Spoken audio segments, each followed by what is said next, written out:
Mesdames et messieurs, bonsoir. Bienvenue à vous dans ce numéro de votre émission Instant Santé. Il est un véritable problème de santé publique en Afrique.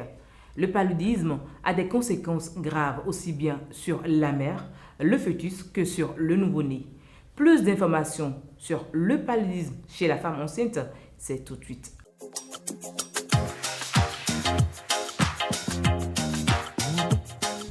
Bonsoir docteur. Bonsoir Madame Yasmine. Alors, comment peut-on définir le paludisme? Le paludisme est une infestation parasitaire due aux hématozoaires du genre Plasmodium. Voilà une image du Plasmodium, c'est surtout l'anophèle femelle qui est posée comme ça sur le corps, la peau d'une patiente. Et c'est à travers sa piqûre que le moustique envoie le Plasmodium dans le sang. Comment se fait la transmission du paludisme de la mère à l'enfant alors? Cette transmission se fait essentiellement à travers le placenta. C'est à travers ce placenta que nous avons les échanges entre la mère et l'enfant. Voilà une femme qui porte en son sein un bébé. Et à ce niveau-ci, nous avons le placenta. Donc, c'est à travers ce placenta que l'enfant est nourri. Le placenta est relié à l'enfant par ce que nous appelons le cordon ombilical. Donc, lorsque les hémorragies, les globules sont infestés par le plasmodium, ces hémorragies viennent se séquestrer dans le placenta. Et lors de l'échange entre la mère et l'enfant, nous voyons que l'enfant reçoit ces hémorragies parasitées et l'enfant aussi souffre du paludisme.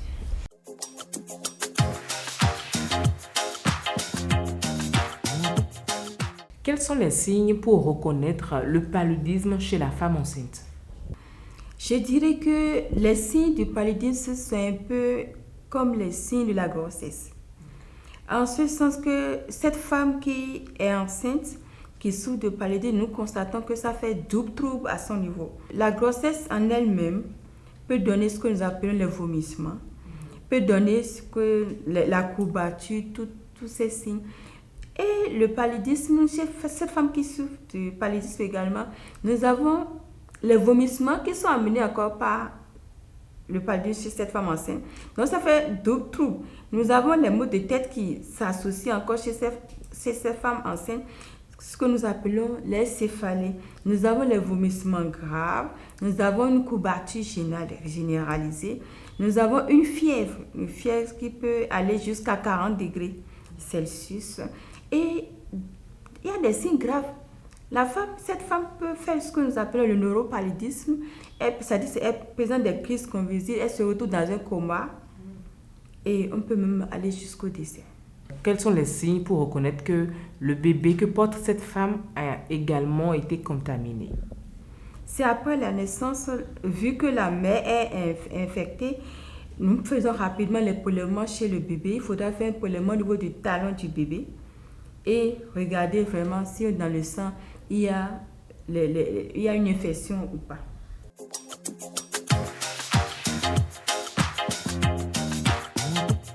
Comment soigne-t-on le paludisme chez la femme enceinte? Nous avons un traitement préventif et un traitement curatif.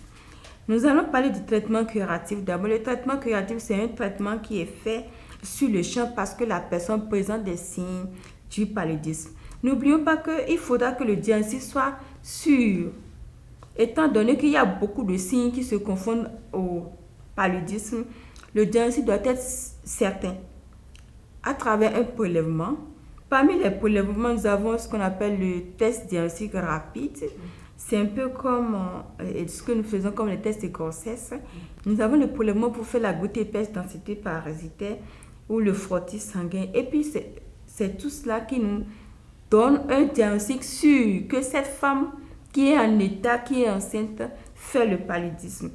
Le traitement curatif, c'est selon l'état de la patiente. Si la patiente conserve, peut avaler ou peut ne pas avaler.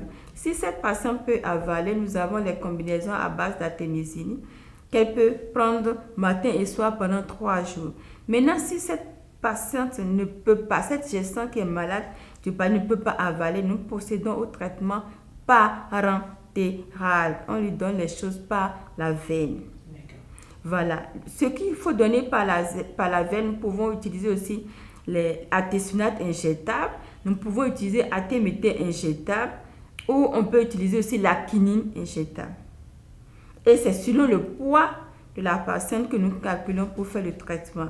Lorsque nous faisons le traitement parentéral pendant 2 jours, 3 jours, selon l'état de la patiente, nous faisons le relais par des comprimés qu'elle peut continuer par avaler pendant 3 à 4 jours pour finir le traitement. Lorsque le traitement est fini, il faudra faire encore le contrôle sanguin pour s'assurer que c'est fini complètement.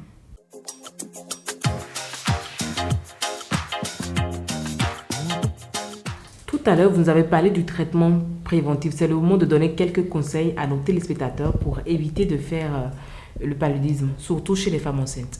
Nous avons d'abord la prévention selon notre pays où on fait traitement préventif intermittent, où la femme enceinte doit prendre 3 comprimés. Et ça, c'est une prise assistée devant le personnel médical.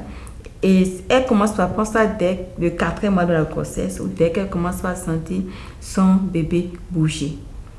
Mais après ça, nous avons les signes à la maison. Il faudra que nos patients puissent essayer de mettre l'hygiène autour d'elle, dans les chambres, autour d'elle, le désherbage, la destruction des gîtes lavaires et surtout le moment où le paludisme, les moustiques piquent le plus, c'est au salon lorsque la famille est en train de regarder la télévision et là il faudra qu'elle puisse prendre des dispositions pour chasser les moustiques.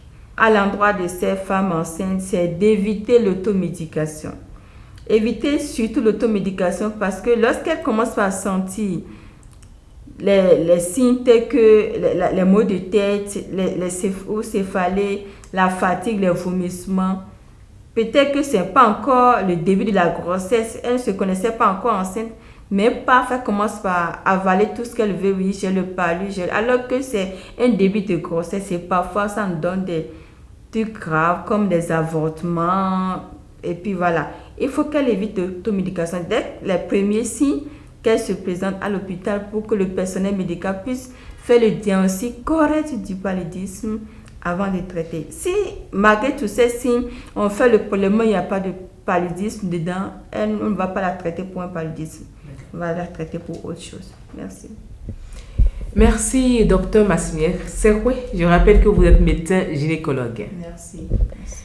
Chers téléspectateurs, vous l'avez compris, le paludisme, vous pouvez l'éviter en adoptant les gestes préventifs. Mettez de l'hygiène autour de vous, chassez les moustiques quand vous êtes au salon devant votre télé, dormez sous moustiquaire et n'oubliez pas d'avaler vos comprimés. Ce sera tout pour ce numéro. À la prochaine pour un autre rendez-vous. Mais n'oubliez pas vos commentaires sur la page Instant Santé sur Facebook. Également, quand vous allez suivre à nouveau cette émission sur YouTube, laissez vos commentaires et on vous répondra. Bye bye, à la prochaine.